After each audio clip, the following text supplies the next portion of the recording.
Hello everyone, कैसे आप सब लोग। स्वागत है एक बार फिर से आपका Ayushman Sharma English classes YouTube channel में।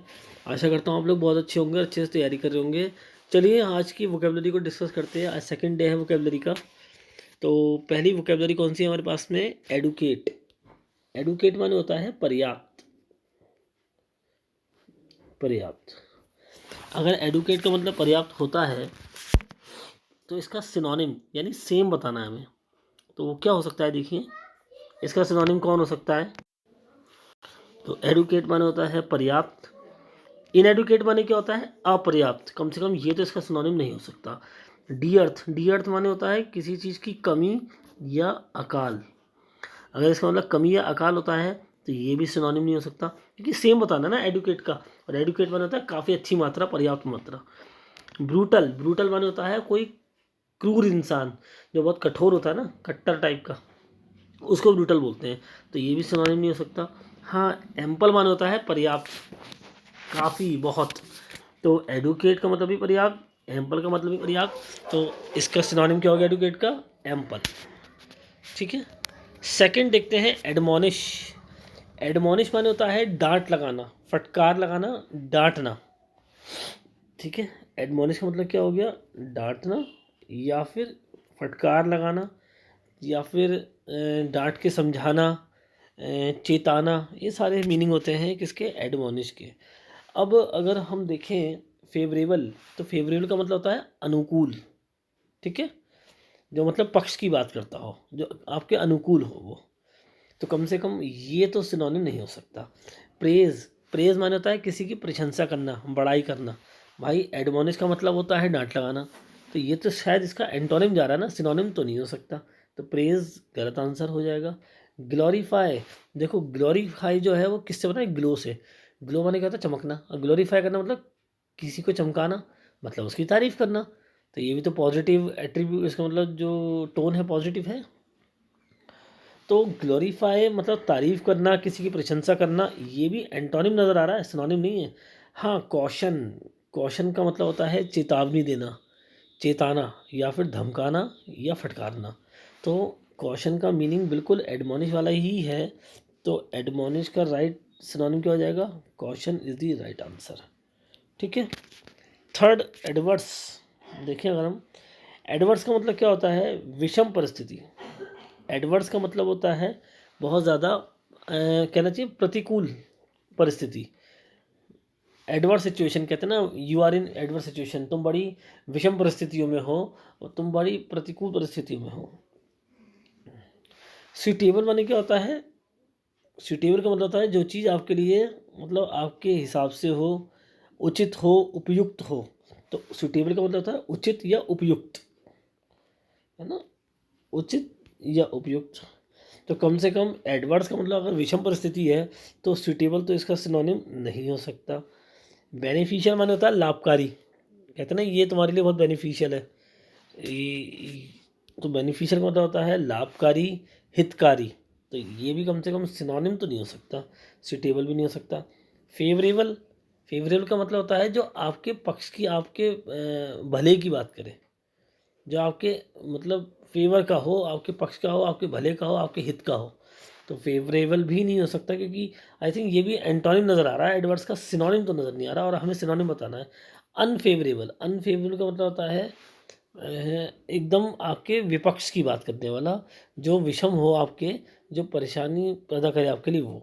तो एडवर्स का मतलब भी क्या होता है? विषम। और अनफेवरेबल का मतलब भी क्या हो गया? विषम। तो यही इसका क्या है? Synonym. Option number D is the right answer. Next देखते हैं क्वेश्चन नंबर 9। वोकैब नंबर 9 क्या कहती है? एग्रेसिव। एग्रेसिव का मतलब पता है क्या होता है? एग्रेसिव का मतलब तो बहुत ज़्यादा आक्रामक, जिसको एकदम से गुस्सा आ जाता हो, जो बहुत ज़्यादा गुस्से में रहता हो। तो ऐसे व्यक्ति को कहते हैं एग्रेसिव, है ना। हाँ, सही समझ रहे हैं आप, कबीर सिंह स्टाइल का जो होता है ना, ऐसा ही एग्रेसिव नेचर का। अब आपको इसका सिनोनिम बताना है। टिमिड। टिमिड माने होता है डरपोक, कायर। तो एग्रेसिव का एंटोनिम टिमिड होगा, और हमें सिनोनिम बताना है। तो कम से कम ये तो नहीं हो सकता। शाई माने होता है संकोची व्यक्ति, जो बड़ा शर्मीला टाइप का हो। ये कब से एग्रेसिव हो गया? तो ये भी इसका एंटोनिम तो हो सकता है, लेकिन सिनोनिम नहीं है। पैसिव।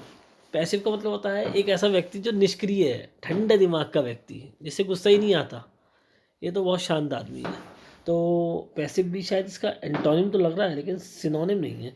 हाँ, पग्नेशियस, पग्नेशियस माने होता है एक ऐसा व्यक्ति जो बहुत ज़्यादा गुस्से वाला होता है ना, जो आक्रामक होता है, जो हर समय गुस्से में रहता है, जिसके नाक पे गुस्सा रहता है, तुनक मिजाज जैसा व्यक्ति जो होता है ना, उसे पग्नेशियस बोलते हैं।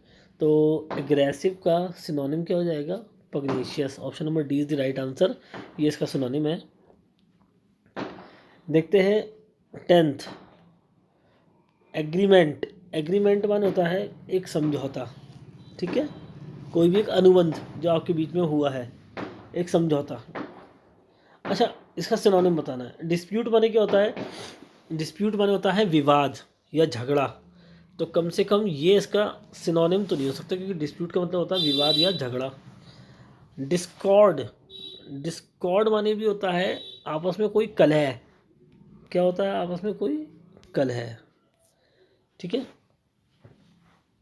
तो ये भी इसका आंसर नहीं हो सकता, क्योंकि ये भी एग्रीमेंट माने होता है समझौता, कोई भी आपके बीच में अनुबंध हुआ है, जबकि डिस्प्यूट माने भी झगड़ा और डिस्कॉर्ड माने भी कलह झगड़ा, समझौता तो है नहीं है। हाँ, इमेंसिपेट, इमेंसिपेट माने क्या होता है? इमेंसिपेट, इमेंसिपेट माने होता है किसी का उद्धार करना, किसी की भलाई करना, ठीक है। तो भाई एग्रीमेंट माने तो क्या होता है? समझौता, कोई भी एक अनुबंध जो आपके बीच में हुआ है।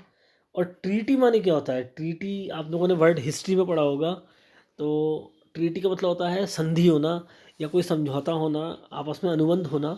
तो शायद एग्रीमेंट का मीनिंग और ट्रीटी का मीनिंग सेम है। तो option number C is the right answer, जो आपको यहाँ पे नज़र आता है, ठीक है। ये आपने जो आज के वर्ड्स देखे, ये भी सब प्रीवियस ईयर की वोकैब हम कर रहे हैं। इसको हम दोबारा डिस्कस कर लेते हैं। हमने क्या पढ़ा था आज? सबसे पहला वर्ड कौन सा पढ़ा था? एडुकेट, पर्याप्त। तो एडुकेट माने पर्याप्त होता है, तो इसका सिनोनिम क्या आता है? एम्पल, एम्पल का मतलब पर्याप्त होता है। नेक्स्ट एडमोनिश, एडमोनिश माने क्या था? डांटना, फटकार लगाना। कॉशन, कॉशन का मतलब भी होता है डांटना या फिर चेतावनी देना। एडवर्स, एडवर्स माने होता है आपके विपरीत परिस्थिति, विषम परिस्थिति। और अनफेवरेबल भी कैसा होता है? जो आपके पक्ष में ना हो, जो आपके प्रतिकूल हो। एग्रेसिव, एग्रेसिव माने क्या होता है? आक्रामक, गुस्से वाला। और इसका सिनोनिम क्या हो जाएगा? पग्नेशियस, क्योंकि इसका मतलब भी क्या होता है? आक्रामक या गुस्से वाला। लास्ट एग्रीमेंट, एग्रीमेंट माने होता है समझौता या अनुबंध, जो आपके बीच में हो, किस लोगों के बीच में हुआ हो। और ट्रीटी का मतलब भी यही होता है। तो option number C is the right answer. और देखिए नीचे ना हम लोगों ने जितने भी वर्ड्स पढ़े यहाँ पे, ये टोटल 25 वर्ड्स हैं। क्योंकि आपने क्या करा, आपने गौर से देखे हैं। तो इस एक वोकैब के अंदर कितने वर्ड्स पढ़े? टोटल 5। और आप पे कितनी वोकैब थी? 5। तो 5 × 5, भाई एक वोकैब में 5 वर्ड और टोटल 5 वोकैब हैं। तो 5 × 5 कितना हो गया? 25। जो 25 वर्ड्स हमने यहाँ पे पढ़े हैं, उनको हम दोबारा देखते हैं। उनके हिंदी में नीचे दे रखे हैं, देखिए। एडुकेट का मतलब क्या था? पर्याप्त। एडुकेट का मतलब पर्याप्त। इनएडुकेट का मतलब अपर्याप्त। डियर्थ माने क्या था? कमी, अकाल, अभाव। ब्रूटल माने क्रूर।